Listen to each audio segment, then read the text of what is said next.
आज के दिन that is 22/6/2026 Times of India में दो अच्छे articles, consumer related articles publish हुए हैं।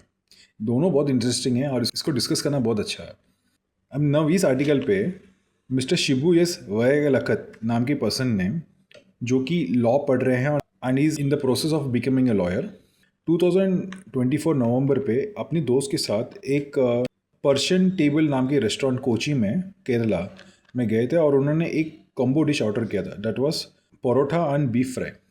अभी इनका मानना था कि इस डिश के साथ उनको ग्रेवी फ्री में मिलनी चाहिए और ग्रेवी साथ में आनी चाहिए। जब इन्होंने रेस्टोरेंट वाले से मांगा तो उन्होंने स्ट्रेट अवे डिनाई कर दिया कि ये चीज़ नहीं आती। न अभी he is a 56 years old person and so उन्होंने क्या किया, इनको ये मैटर को सीरियसली ले लिया कि इतने पूरे लाइफ में इनको हमेशा ये ग्रेवी जो चीज़ थी उसके साथ मिलती थी। So he felt aggrieved by that. So उन्होंने डिस्ट्रिक्ट कंज्यूमर रिड्रेसल कमीशन पे उन्होंने कंप्लेंट फाइल कर दिया और उन्होंने डिमांड किया कि ₹1 lakh compensation for mental distress and humiliation and ₹10,000 towards the legal expenses. जो डिस्ट्रिक्ट कमीशन है उन्होंने तो इसको समरीली डिसमिस कर दिया इस केस को, और फिर वैगलखत जी ने इसमें स्टेट कमीशन में जाके रिवीजन फाइल कर दिया। नाउ स्टेट कमीशन पे one of the presiding officers made the observation that it is held that the custom may become relevant if it is uniform, long standing and accepted by both business and consumers।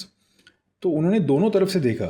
एक तरफ there is no express और implied contractual obligation to provide gravy along with the order food.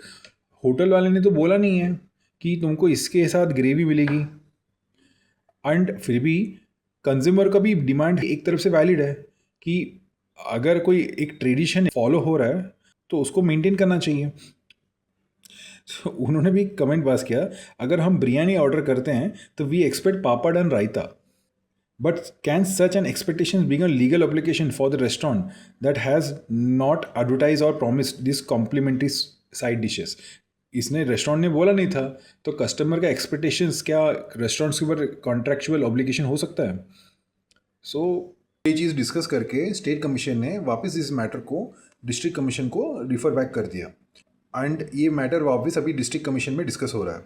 तो वैगलखत जी ने कहा है कि अगर order if it is goes against him, he will re-approach the state commission and then the national commission if needed, and even considering moving supreme court. मतलब see why this is very important. कुछ कुछ public अपने rights को नहीं छोड़ते हैं। अभी हम बोलेंगे कि हाँ अरे ये क्या छोटा सा मैटर, नहीं, अगर किसी को अगर लगता है ये इंपॉर्टेंट है तो why not fight for it. अगर वो पे कर रहे हैं सही बात है, and he is fighting it in right way. और दूसरे आज के आर्टिकल पे that is 22/6/2026 Times of India पे पब्लिश हुआ है, CCPA cracks down on 2 companies for false claims. Friends, CCPA मतलब central consumer protection authority, that is a regulatory body formed under Section 10 of Consumer Protection Act। 90 to 95% consumers को यही पता होगा कि district consumer forum है, state consumer forum है और national consumer forum है। बहुत सारे लोगों को ये भी नहीं पता होगा कि एक और एक रेगुलेटरी बॉडी है CCPA नाम का। नाउ इन्होंने खुद से बाय सू मोटो क्रैकडाउन किया 2 कंपनीज के ऊपर, Storia foods and beverages and Bector food specialities. अब ये कंपनी क्या करती थी, से फॉर एग्जांपल स्टोरिया केस में ये अपने कोकोनट वाटर जो एक उनका एक प्रोडक्ट है उसको 100% टेंडर कोकोनट वाटर करके बेचती थी, जबकि उसके इंग्रेडिएंट्स में मेंशन किया हुआ है कि water and coconut water concentrated is 9.6%। फिर ये 100% कैसा हो गया? एंड बेक्टर्स के केस में ये लिखा है कि इट इज़ 100% आटा और 100% होल व्हीट आटा, जबकि उनके इंग्रेडिएंट्स में मेंशन हुआ है कि it is only 87% whole wheat flour. तो CCPA ये बोल रहा है कि 100% जब आप क्लेम करते हो is a very specific number.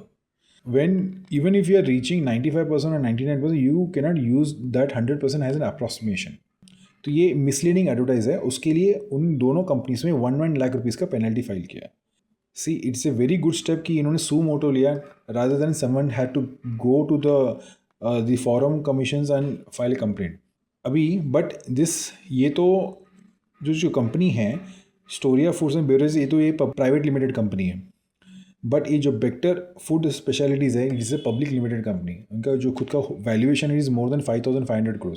अभी उनके लिए ₹1 लाख का पेनल्टी कुछ भी नहीं है, वो ऐसे ही भर देंगे। सो पर ये न्यूज़ को पढ़ना बहुत ज़रूरी था। इससे मालूम पड़ता है कि कंज्यूमर्स में हमें किसी के पर भी कंप्लेंट फाइल करनी है, अगर कोई मिसलीडिंग एडवर्टाइजमेंट कर रहा है, कोई बेच रहा है, it's not necessary that we have to go to the district forum और स्टेट कमीशन फोरम और नेशनल फोरम.